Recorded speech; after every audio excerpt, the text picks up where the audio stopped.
Alhamdulillah Alhamdulillah wa kafa wassalatu wassalamu ala nabiyyil mustafa wa ala alihi wa ashabihi ahli sidqi wal wafa.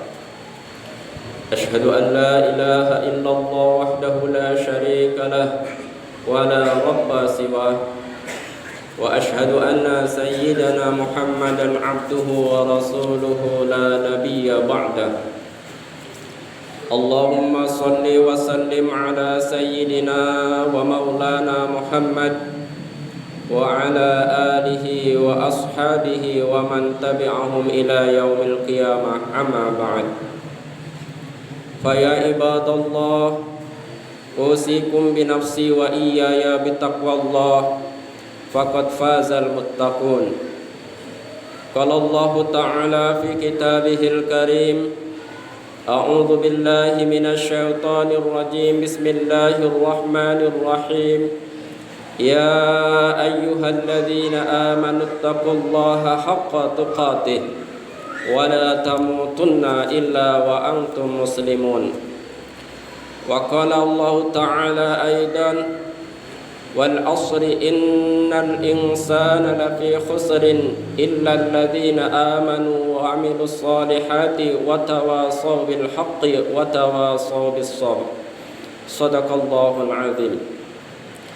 Ma'asyiral muslimin, jamaah Jum'ah rahimakumullah. Bersyukur kita kepada Allah Subhanahu wa taala karena kita masih diberi kesempatan oleh Allah Subhanahu wa taala untuk menunaikan kewajiban yang telah Allah wajibkan kepada kita berupa salat Jumat berjamaah. Salawat berserta salam semoga senantiasa Allah limpahkan kepada uswah hasanah kita Habibuna Muhammad sallallahu alaihi wasallam. Ma'asyiral muslimin, jamaah Jum'ah rahimakumullah. Dalam kesempatan mulia ini, marilah kita tingkatkan kualitas takwa kita kepada Allah Subhanahu wa taala dengan cara imtithalu awamirihi, menjalankan seluruh perintah-perintah yang telah Allah wajibkan kepada kita, wajtinabu nawahihi, serta menjauhi seluruh larangan-larangan Allah yang tentunya telah Allah haramkan bagi kita. Ma'asyiral muslimin, jamaah Jum'ah rahimakumullah. Dalam kesempatan ini khatib akan menyampaikan khutbah tentang menjaga 5 perkara sebelum datangnya 5 perkara. Hal ini sebagaimana sabda Rasulullah sallallahu alaihi wasallam, "Igtanim khamsan qabla khamsin." Jaga 5 perkara sebelum datangnya 5 perkara. Apa 5 perkara yang perlu kita jaga sebelum datangnya 5 perkara tersebut? Yang pertama, syababaka qabla haramika. Jaga masa mudamu sebelum datang masa tuamu. Kita ketahui bahwa masa muda adalah puncak keemasan bagi kehidupan manusia.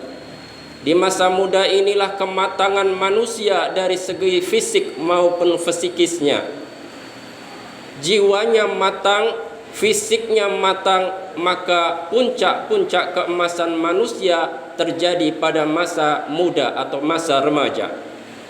Maka Rasulullah sallallahu alaihi wasallam memerintahkan kepada kita untuk menjaga masa muda ini sebelum datangnya masa tua, di mana kemunduran dari bentuk manusia terjadi pada masa tua. Di masa muda, ketika muda, manusia sangat tajam penglihatannya, tajam pendengarannya, tajam penciumannya, bahkan puncak dari kematangan jiwanya terjadi di masa muda. Maka di masa muda inilah Allah memerintahkan melalui Rasulullah untuk menjaga. Kita gunakan masa muda itu untuk beribadah, untuk tekun belajar, sehingga kita dapat mencapai kesuksesan bukan hanya di dunia, bahkan kesuksesan di akhirat.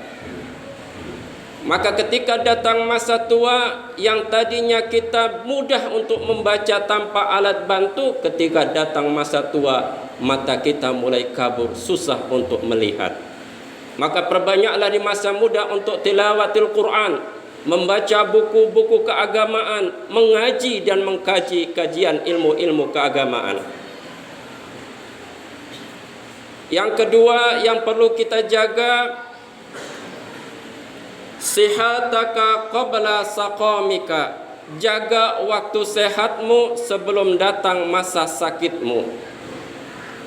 Jaga waktu sehat, gunakan kesehatan kita untuk hal-hal yang positif, untuk hal-hal yang berguna bagi diri kita maupun bagi orang lain di sekitar kita. Sebelum datang masa sakit yang mana akan merenggut seluruh kekuatan kenikmatan yang ada pada kita.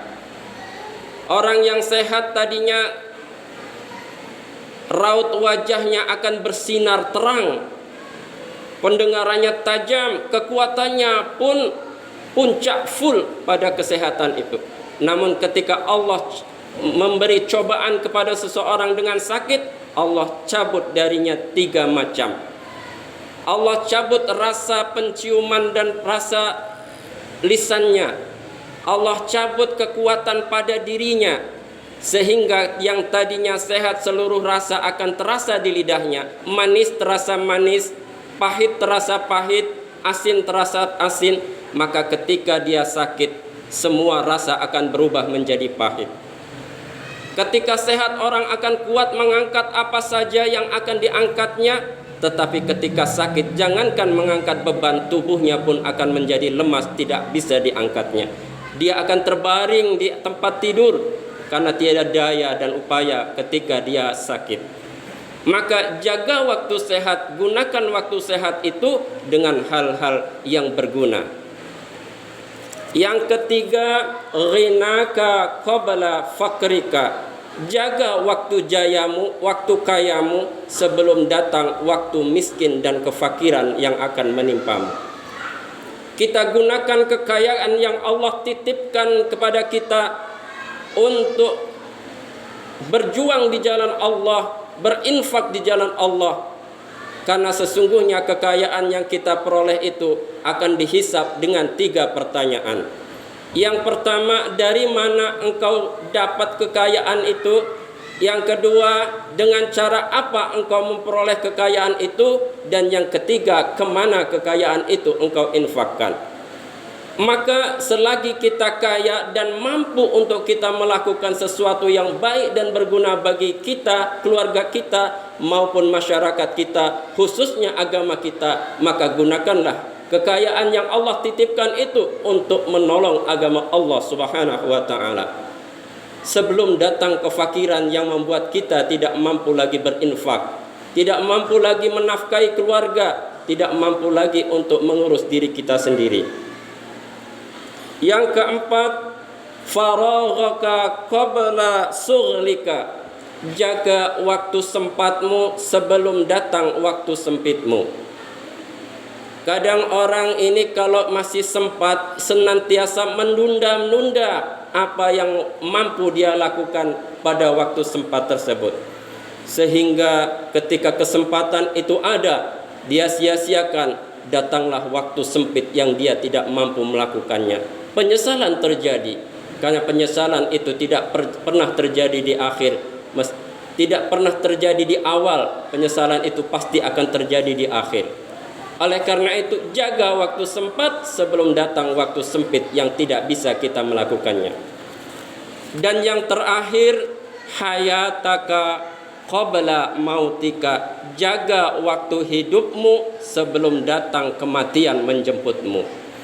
Hadirin jamaah Jum'ah rahimakumullah. Kehidupan adalah satu kebun untuk kita menanam kebaikan.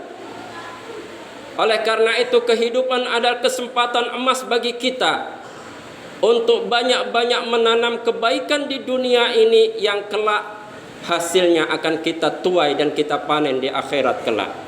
Kalau kita hidup di dunia yang kita tanam adalah kebaikan dan amal soleh, maka balasan di akhirat adalah surganya Allah Subhanahu wa ta'ala. Namun sebaliknya, kalau kejahatan, kedurhakaan dan dosa kita tanam di dunia ini, maka jangan salah, penyesalan di akhirat akan mendapat siksa di dalam api neraka yang kekal selamanya. Oleh karena itu Rasulullah sallallahu alaihi wasallam bersabda, "Ad-dunya mazra'atul akhirah." Dunia ini adalah tempat berkebun yang nanti hasilnya akan kita panen di akhirat kelak. Oleh karena itu kita masih diberi kesempatan nih, masih hidup. Kita gunakan kesempatan hidup ini sebelum datangnya kematian yang akan merenggut segalanya, yang akan melepaskan kenikmatan dari kita. Maka sebelum kematian itu datang, kita gunakan kehidupan ini untuk melakukan banyak hal yang positif, beramal soleh sebagai bekal kita di akhirat kelak. Ma'asyiral muslimin, jamaah Jum'ah rahimakumullah. Terkadang kehidupan yang sementara lebih diutamakan dibandingkan kehidupan yang abadi lagi kekal. Kebanyakan manusia lupa bahwa kehidupan dunia sementara. Laksana orang melakukan perjalanan panjang, ia hanya singgah sejenak saja. Singgah sejenak itulah dia melakukan kelalaian-kelalaian di dunia ini. Seharusnya singgah yang sejenak itu ia pergunakan untuk mencari bekal, untuk mendapatkan bekal untuk melanjutkan perjalanan panjang di akhirat kelak. Dia gunakan hidup di dunia ini untuk tunduk patuh kepada Allah, beribadah kepadanya, banyak membantu sesamanya, banyak menolong sesamanya, sehingga kelak di akhirat kita pun menuai hasil dari apa yang kita lakukan di dunia ini. Oleh karena itu kesempatan emas yang Allah berikan, marilah kita gunakan dengan sebaik-baiknya. Kita jaga 5 perkara yang masih ada pada kita sebelum datangnya 5 perkara yang tentunya akan membuat kita tidak lagi mampu dan tidak lagi sempat untuk melakukan kebajikan dan kebaikan serta melakukan amal soleh yang untuk bekal kita di akhirat kelak. Oleh karena itu mari kita gunakan kesempatan ini, jangan kita sia-siakan. Ma'asyiral muslimin, jamaah Jum'ah rahimakumullah. Inilah khutbah singkat, semoga berguna bagi diri khatib khususnya dan bagi jamaah sekalian pada umumnya. Aqulu qouli hadza wastaghfiruh innahu huwal ghafurur rahim.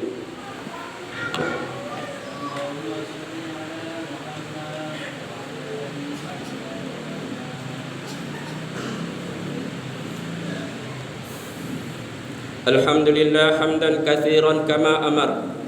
أشهد أن لا إله إلا الله وحده لا شريك له إرغاما لمن جهد به وكفر وأشهد أن سيدنا محمد المختار وعلى آله وأصحابه الأخيار أما بعد فيا عباد الله اتقوا الله تعالى واعلموا أن التقوى منبع سعادة في دارين سعادة في دار الدنيا وسعادة في دار الآخرة.